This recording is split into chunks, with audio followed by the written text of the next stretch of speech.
ഞാൻ നിങ്ങളോട് ചോദിക്കുന്ന ചോദ്യം, ആ സന്തോഷം എങ്ങനെയാണ്? ഇവിടെ ഇങ്ങനെ ഭക്ഷണം കൊടുക്കലോ അല്ലെങ്കിൽ നബി സല്ലല്ലാഹു അലൈഹി വസല്ലം തങ്ങളുടെ മദ്ഹ് പറയാലോ, ഇതാണ് ഇവിടെ സുന്നികൾ നടത്തുന്ന സന്തോഷം.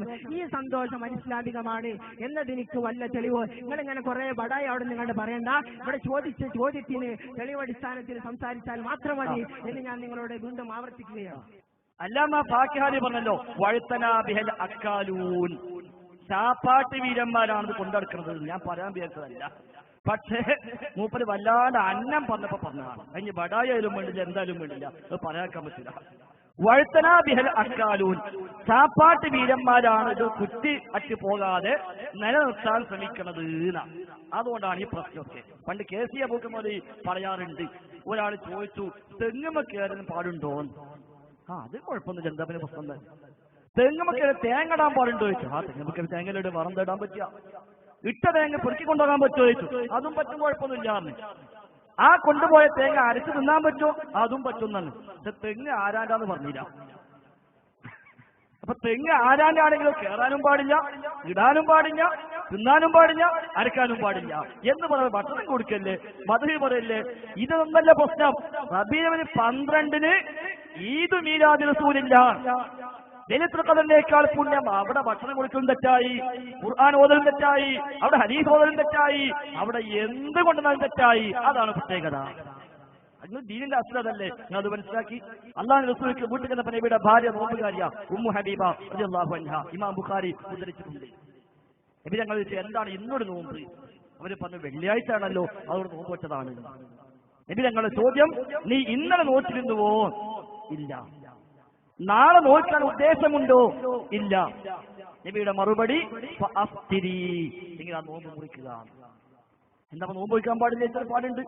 വെള്ളിയാഴ്ച അല്ലേ നല്ല ദിവസമല്ലേ, അതൊരു സ്പെഷ്യൽ നോമ്പ് പറ്റൂല. വ്യാഴാഴ്ച അല്ലേ നല്ല ദിവസമല്ലേ, അന്നൊരു നോമ്പ് പറ്റും. എന്തുകൊണ്ട്? നബി ഞങ്ങൾ പഠിപ്പിച്ചു. തിങ്കളാഴ്ച അല്ലേ നോമ്പ് വയ്ക്കാൻ പറ്റും, എന്തുകൊണ്ട്? നബി പഠിപ്പിച്ചു. എന്നാ വെള്ളിയാഴ്ച അല്ലേ അന്നൊരു നോമ്പ് പറ്റൂല, എന്തുകൊണ്ട്? നബി പഠിപ്പിച്ചില്ല. ഞങ്ങൾ നോമ്പല്ലേ നോക്കിക്കൊള്ളു കാര്യമുണ്ടോ? ഇല്ല. അതാണ് ദീനിന്റെ അസ്ലി.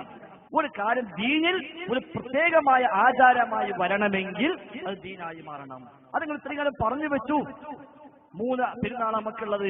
വലിയ പെരുന്നാൾ, ചെറിയ പെരുന്നാൾ, ഈദ് മീലാദ് റസൂലില്ല. അവിടെയാണ് പഠിച്ചത്. അതേപോലെ ലൈലത്തുൽ ഖദറിനേക്കാൾ പുണ്യമാണ്. അതുകൊണ്ട് ഞങ്ങൾ ഈ ഇതൊക്കെ നടത്തണം. അല്ലെങ്കിൽ ചോദിക്കുവോ? അല്ലെങ്കിൽ ഇപ്പൊ നിങ്ങൾ ഏതെങ്കിലും ദിവസം എവിടെയെങ്കിലും പാട്ട് പാടുന്ന ഞങ്ങളെ ആക്ഷേപിക്കലുണ്ടോ? ഞങ്ങൾ പാട്ടാട് നിങ്ങൾ ആക്ഷേപിക്കലുണ്ടോ? അതല്ലല്ലോ കുഴപ്പം.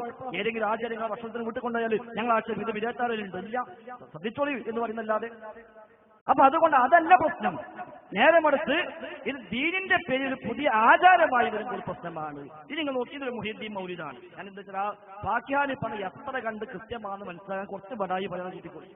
ഫാക്കിഹാനി പറഞ്ഞല്ലോ, വഴുത്തനാ ബിഹൽ അക്കാലൂൻ, ചാപ്പാട്ട് വീരന്മാരാണ് ഇത് നിലനിർത്താൻ വേണ്ടി ശ്രമിക്കുന്നത്.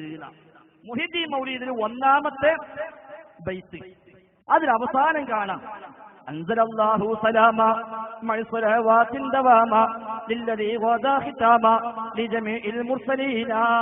അല്ലാഹു റസൂൽ അല്ലാഹു തആല സലാം ചെയ്യട്ടെ, സ്വലാത്ത് ചെയ്യട്ടെ. അഹ്മദിൻ വൽ ആലി അസ്റാ വൽ ഊല ശൗഹു നസ്റാ മഅ മൻ ഇഖ്തഫഹു ഇസ്റാ വൽ ഫരീഖിൻ നായിബീന വഅഫാ അൻ സാമിഈന മദ്ഹകും വസ്വാലിഈന തുൽമഹും വൽ ഹാദിരീന ഹാഹുനാ വദ്ദാകിരീന. പഠിത്തം പുറത്തുവെക്കട്ടെ. ആർക്കെന്നറിയോ? ഇത് കേട്ടവർക്ക്, ഇത് പ്രശംസിച്ചവർക്ക്, വസ്വാലിഈന തുൽമഹും ഭക്ഷണം ഉണ്ടാക്കി കൊടുത്തവർക്ക്. 1-ാമത്തെ വയസ്സിൽ അതാണ്, ഭക്ഷണം ഉണ്ടാക്കി കൊടുത്തവർക്ക് പുറത്തുവെക്കട്ടെ. ഇനി 2-ാമത്തെ വയസ്സിലേക്ക് പോയാലോ?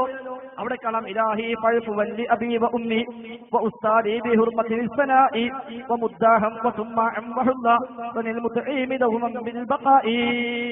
ഭക്ഷണം ഉണ്ടാക്കി കൊടുത്തവർക്ക് റബ്ബേ പുറത്തുവെക്കണേ. അപ്പൊ അവിടെയുണ്ട് ഒരു ഭക്ഷണം നടത്താം. അതേപോലെ ഇനി 3-ാമത്തേക്ക് വന്നാൽ അവിടെയും കാണാം ഇതേപോലെ ഭക്ഷണം.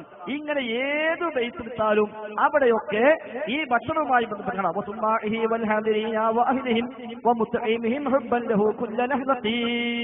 ഭക്ഷണം കൊടുത്തവർക്ക്. അപ്പൊ നബിന്റെ മതമൊക്കെ ഒരു ഭക്ഷണമുണ്ട്. അപ്പൊ സംഗതി മതമല്ല പ്രശ്നം, ഭക്ഷണമാണ് പ്രശ്നം. അതാണ് ഫാക്കിഹാനി പറഞ്ഞത്, എഴുത്തനാ ബിഹൽ അക്കാലൂൻ. ചില ചാപ്പാട്ട് വീരന്മാരാണ് ഇത് നിലനിർത്താൻ വേണ്ടി പരിശ്രമിക്കുന്നത്. ആ എടുക്കാറാണോ നമ്മളിപ്പോ കാണുന്നത്. അതുകൊണ്ട് നിങ്ങൾ ആക്ഷേപിക്കല്ലോ, നിങ്ങൾ അങ്ങനെയാണ് ഞാൻ പറഞ്ഞിട്ടുള്ളത്. അതുകൊണ്ട് ഈ ശൈലി ഇത് തുടങ്ങിയോടെ മുതൽ അങ്ങനെ തന്നെ. ഇനി മുദഫർ രാജാവ് ഉണ്ടാക്കുന്ന എന്താ അറിയാം? മുളഫർ റജബ് തുടങ്ങിയന്ന് മൗലിദ് കഴിക്കുന്നന്ന് ആടയ്യായിരം പൊരിക്കുന്നതാണ് കോഴിയും 10,000 കൂടാതെ 1,30,000 പാത്രങ്ങളിൽ ഹലുവായുമുണ്ട് ഓരോ തരം. 5,000 ആട്, 10,000 കോഴി, 1,30,000 പാത്രങ്ങളിൽ മധുര പലഹാരങ്ങൾ. ഇതൊക്കെ ഉണ്ടായ ആരാണ്ടാകുക? ഉലമാക്കൾ അനവധി ഹാജറുണ്ടതിരന്ന്, അതുപോലെ സൂഫികൾ കൂടുമേ അതിൽ വന്ന്. അപ്പൊ അത് അവിടെ മുതൽ തന്നെ അങ്ങനെയാണ്. അതുകൊണ്ട് നിങ്ങൾ ഭക്ഷണം കൊടുക്കല്ലേ എന്ന് ചോദിക്കുന്നതിന് അർത്ഥമില്ല എന്ന് നമ്മൾ മനസ്സിലാക്കുക. ഇനി അതുപോലെ നിങ്ങൾ പറ്റുമെങ്കിൽ നാട്ടിലോട് ഒരു ചെറിയൊരു കണ്ടീഷൻ പറയാം. നാട്ടിലോട് ഇനി അടുത്ത കൊല്ലം ഇക്കൊല്ലം ഇപ്പൊ കഴിഞ്ഞു ചേർക്കാം. അടുത്ത കൊല്ലം പറയാം, അടുത്തൊരു 5 കൊല്ലം ഞങ്ങളൊക്കെ പെരിയൊന്ന് മൂടി ഒതുക്കുവാളാ, ഒരു ഭക്ഷണവും വേണ്ടെന്നറിയാം. ഭക്ഷണം വേണ്ട, കൈമണക്കും വേണ്ട, റസൂലുള്ളാഹിന്റെ മതത്തിൽ കൂടിയിട്ടുള്ള സംഗതിയല്ലേ, ഞങ്ങൾ നട്ടിക്കോളാം എന്ന് നിങ്ങൾ പറഞ്ഞു നോക്കുക. അപ്പങ്ങളും പറയും ഇത് നല്ല വിരത്തൊക്കെ ഉള്ള അതിനപ്പുറത്തൊന്നുമില്ല എന്ന് പറയും. അപ്പൊ സംഗതി ഇതൊക്കെ അവിടെയാണ് ഇതിന്റെ ആസ്വദി. പോട്ടെ, നമ്മൾ അത് പറയല്ല. അപ്പൊ ഏതായിരുന്നാലും ശരി, ഇവിടെ കൃത്യമായി ബോധ്യപ്പെടുന്നത് നിങ്ങൾ ഈ ഇത്രയും നിലക്കെ അടങ്ങാറായി ഭക്ഷണം കൊടുക്കലാണ്, മധു പറയലാണ്, പാട്ടുപാടലാണ്, പാണം വിടലല്ല.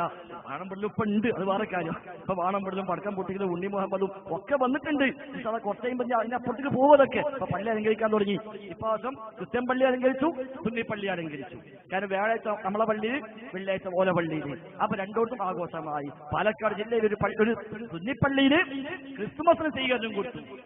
ക്രിസ്തുമസ് സ്വീകരണം ഒരു പള്ളിക്ക് വെച്ചിട്ട് കേക്ക് മുറിക്കല്, വിതരണം ചെയ്യലൊക്കെ ഉണ്ടായി. പത്രങ്ങളിൽ വന്നതാണല്ലോ, അധികം വൈകാതെ അതിങ്ങോട്ടൊക്കെ എത്തും. അപ്പൊ അതുകൊണ്ട് തന്നെ ആ വക ന്യായം പറഞ്ഞ് ദീനിൽ ഒരു വിദഗ്ധ സ്ഥാപിക്കാൻ വകുപ്പില്ല എന്ന് കൂടി മനസ്സിലാക്കുക.